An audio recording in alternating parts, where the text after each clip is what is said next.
welcome back to my channel. Thanks for coming back. So today, as promised, we're going to talk about my morning routine. The point is to try and prevent skin damage and premature aging, hyperpigmentation, acne, and I really dig into the literature to see what is actually proven to work and what am I wasting a ton of money on. Right now I have a clean face and I do want to go kind of step by step as to what I do with my morning routine. Now, the first thing is, what am I even trying to do? I'm basically trying to prevent the damage that is caused from mainly the sun, pollution, stress, things in the environment that are causing my skin to become damaged. So when you think about one of the things we can control a lot of is the sun. So the environmental things that I do, I actually wear a hat when I walk outside. I try to wear long sleeves just to kind of prevent that direct sun damage. Now, sun has radiation UVA, UVB. UVA targets kind of deeper tissues in the skin, and that's what causes a lot of the premature aging findings, because what happens is it depletes your vitamin C, and I'll talk about why vitamin C is super important.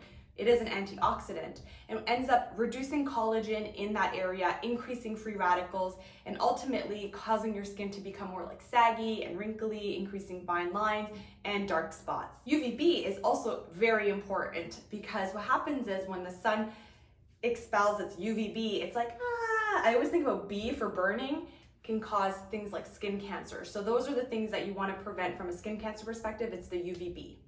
So the very important thing is physical barrier.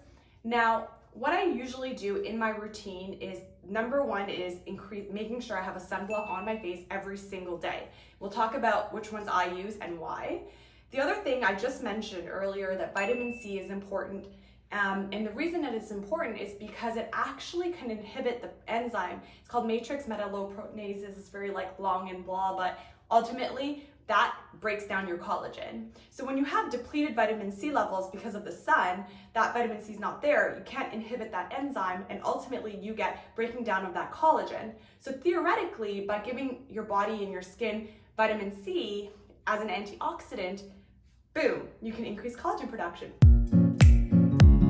What does that even mean? I guess I should explain. So collagen, it allows for preventing fine lines and wrinkles. The other thing it's been shown to do is with vitamin C is with its antioxidant behavior as well, it can actually reduce hyperpigmentation. So anyways, in my nighttime routine, I went through kind of what I do at night, and I want to show you my face before I put all the product on it. So if you look closely, you can see that it's completely dry here and dry here. And you can also, even here, and you can also see all these dark spots from my acne. Since basically wearing a mask 24/7 as a doctor, I've gotten an increase in my acne in this area. And because of my skin tone, I tend to hyperpigment. So I think it's really important for me to use all these different means as much as I can to try and kind of rejuvenate that skin and help it brighten up.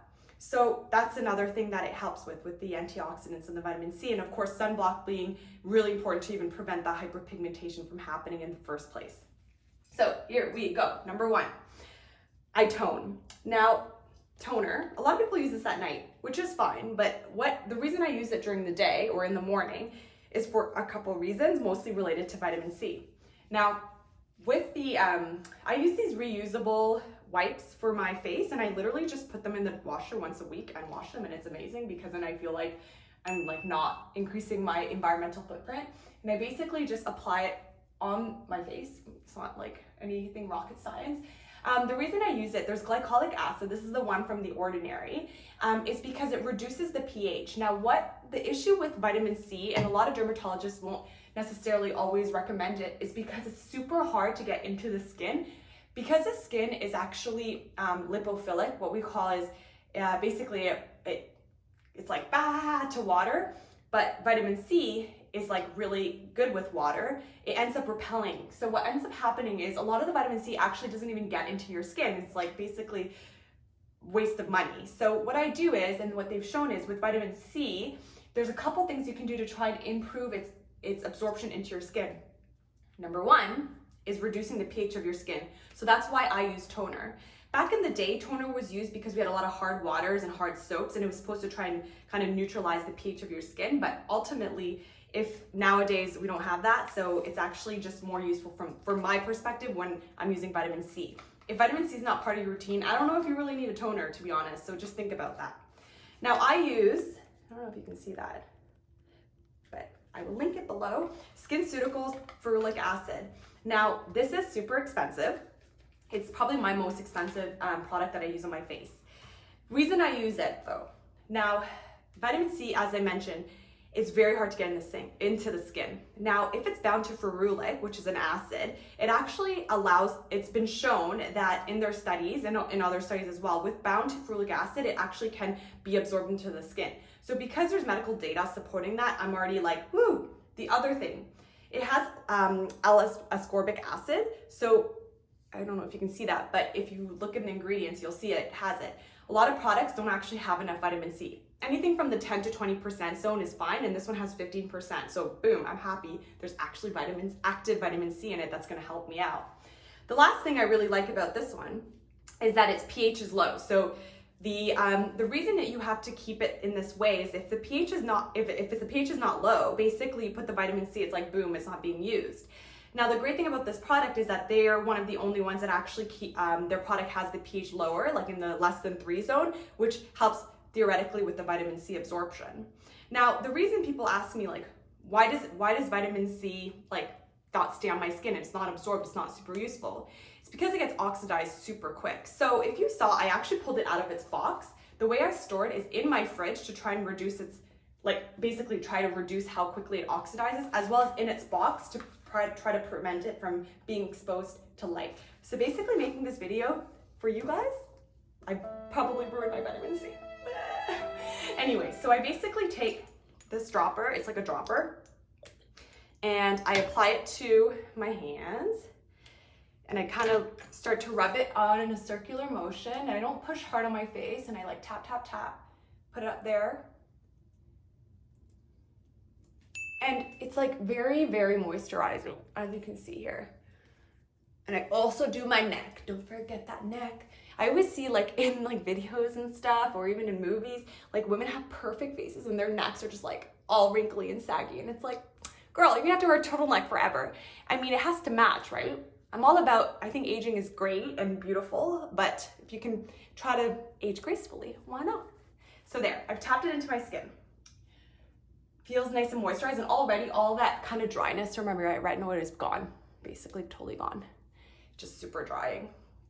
After I've done that, I let it sit. I actually let my serum sit for a while. I also use their gel for their eye, the antioxidant gel version as well, just because I find it's more, I like, okay, well, number one is because it's cold, because I keep it in my fridge, and literally it comes out like that. Can you see that?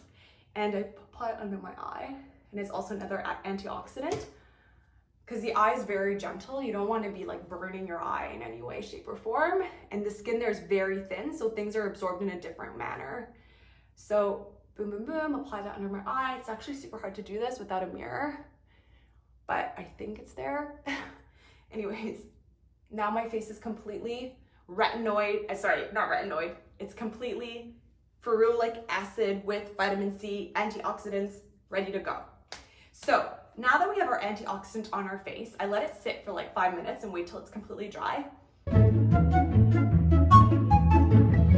Now I have to put my sunblock on. So talking about sunblocks, there's actually 2 types. I don't know if you knew this, but there's physical sunblocks and then there's chemical sunblocks. Now, physical is, you'll commonly see people say like mineral or zinc oxide or titanium dioxide. Those are the components that are found in physical barriers.